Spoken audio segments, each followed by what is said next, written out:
Hello, everyone, and welcome to our group project called Incorporating Stress Within Adolescents. My name is Alex Billman.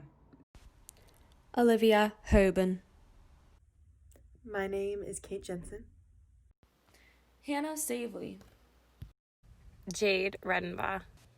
And today we will be talking about different stress factors, but also give you helpful techniques on what you can do if you ever find yourself within a stressful situation.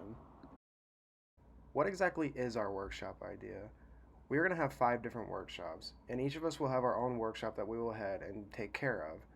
We will cover any ranges from breathing exercises, coloring exercises, our paper towel game, stretching, and then the Oregon Trail game.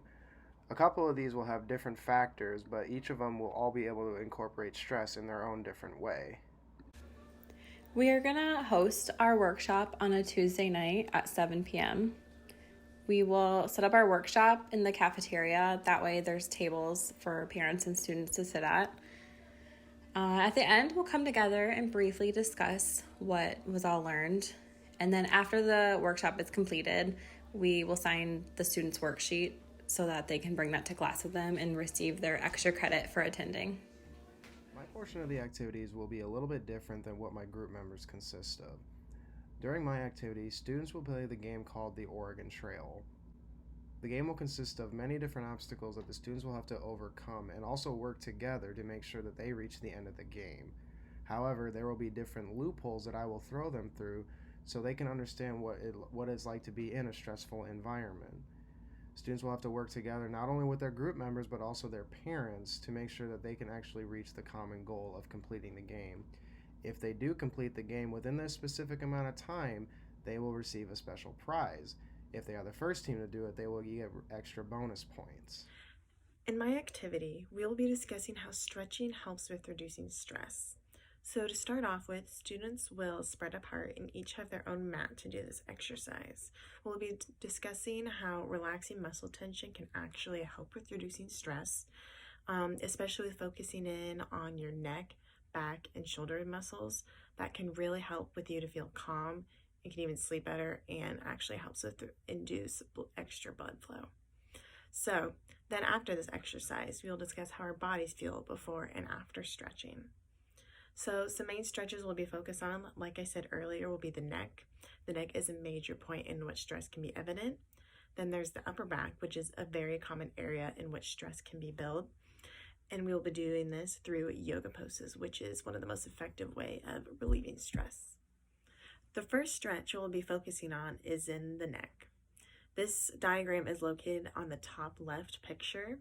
So first you want to start with make sure you're standing straight up. Then you want to slowly lean your head back, then following with rolling your head forward, and then repeat with either side. Another neck stretch you could do is to first drop your chin to your chest, then place your hands on the back of your head and gently push forward. You'll want to hold this for 20 to 30 seconds. The next part of your body we'll be focusing on is your back. The first pose we'll be doing is called the standing forward pose, and this is located on the bottom left corner. You want to first make sure that you stand with your feet together or hip distance apart. Then you'll fold your body over your legs. And don't forget, just in case, you need to make sure you bend your knees if your hamstrings are feeling tight. Then you want to grab your opposite elbows and let your head hang down. Throughout this, you want to make sure you maintain steady breathing and hold this pose for 20 to 30 seconds. And we will be repeating this 3 to 5 times.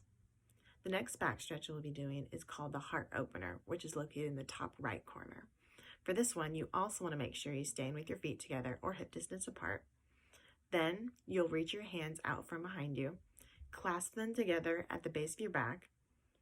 Then you'll lift your clasped hands as high as you can behind you and make sure you have steady breathing throughout this. We will only be holding this pose for 10 to 15 seconds, but we will be repeating this for 3 to 5 times. The last pose we will be doing is called the child's pose. This is located on the bottom right of the diagram. You first want to kneel on the floor with your toes together and your knees hip width apart. Then you'll rest your palms on the top of your thighs. Then on an exhale, you'll lower your torso between your knees. Make sure that you extend your arms alongside your torso with your palms facing down. Relax your shoulders together at the ground, and then you can stay in this pose as long as you're needed to. So the exercise that I have decided to use for our workshop is a colouring activity.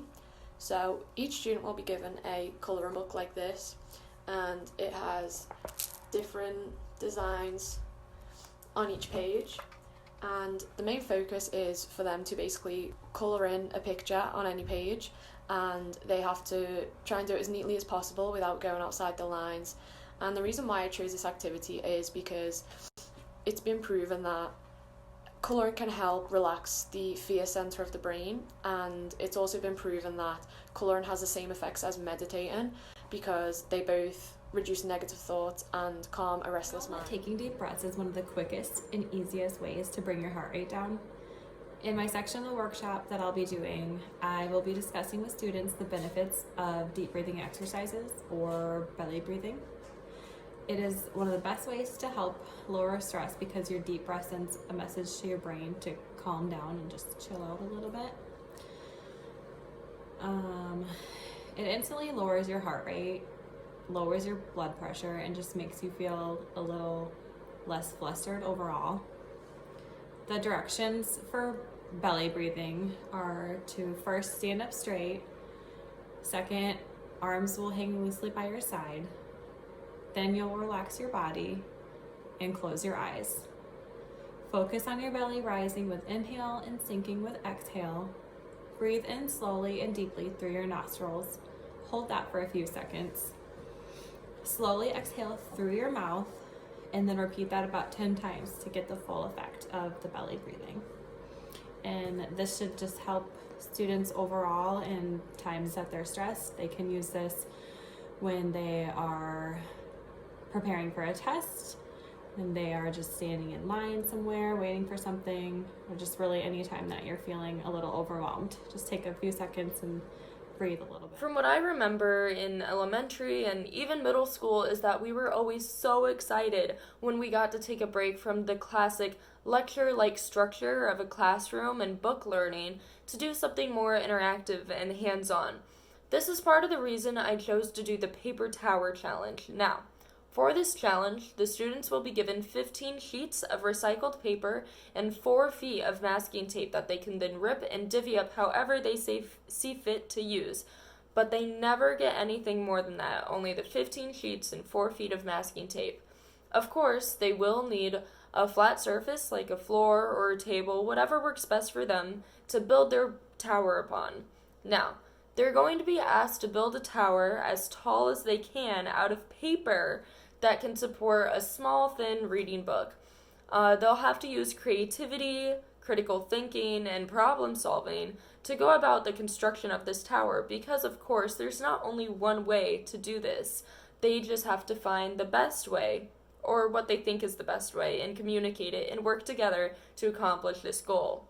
Now, throughout the challenge, though, they'll learn how to work together as a team in a stressful situation and learn how stress might impact one's ability to work in a group.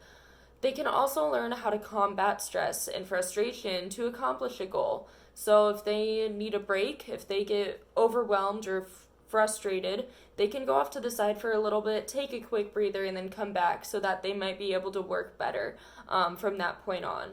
Of course, afterwards, we'll have a discussion on how they felt during the process and how they overcame or can overcome in the future any obstacles that they're met with.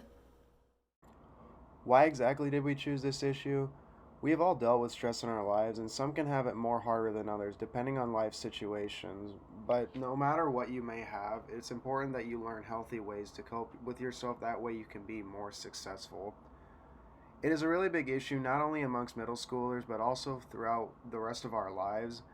Therefore, with this workshop, if we're able to help them learn how to deal with this issue, it can help them in the long run. And dealing with different types of stress based around their school and social, even their home life, it can help them in the long run. This is why it's very important that they learn early on how to deal with this stress and emotion. That way they can be very successful in later life. Why is it important for children to learn this? Children and teens are starting to experience stress for the first time at this age. Middle school is known as a time where stress is increased, especially in a school environment. If the children do not learn healthy ways of coping with stress, they could end up turning to unhealthy ways of coping. Examples of unhealthy ways of coping include alcohol, drugs, and violence. Learning different techniques and methods in order to deal with stress and difficult situations means that they are more likely to succeed in the classroom. One of the big questions is, what will the kids learn? Through the workshop, they'll learn exercises they can turn to when feeling stressed and how to manage it on their own.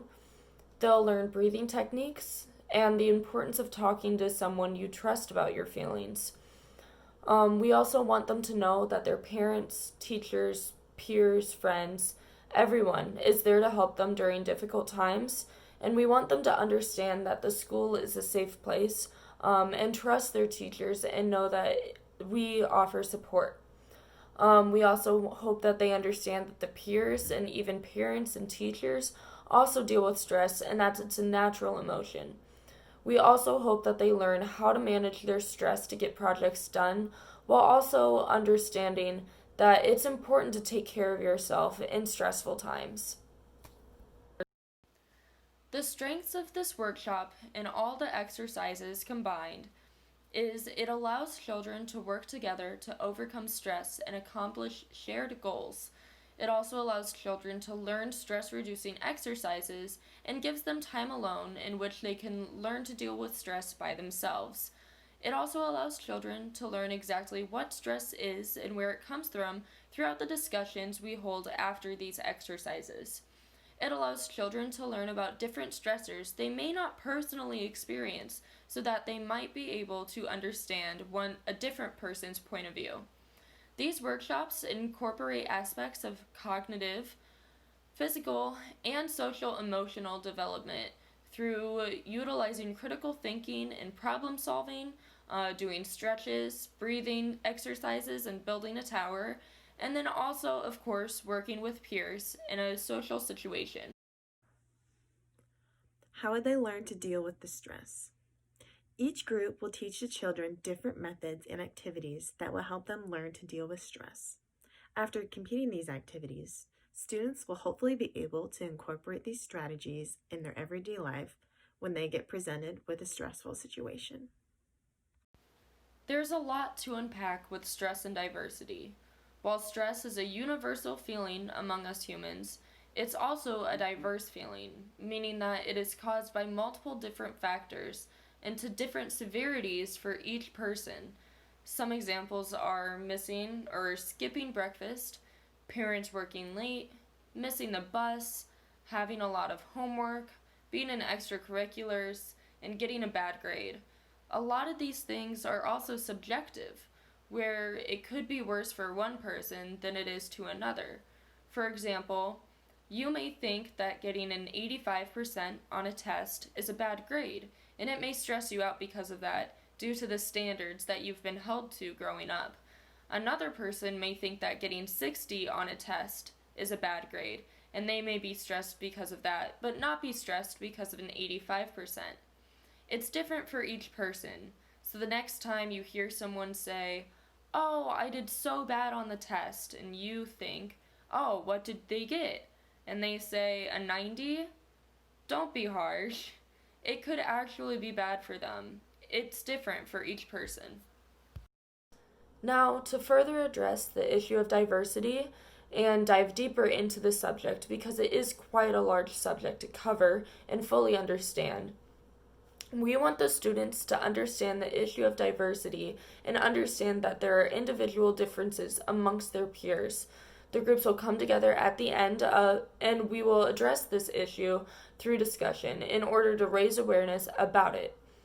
We will explain that certain students might have increased stress and different stressors due to factors such as an unstable family or familiar environment, no permanent home, little money, rough friends, bad neighborhood, etc.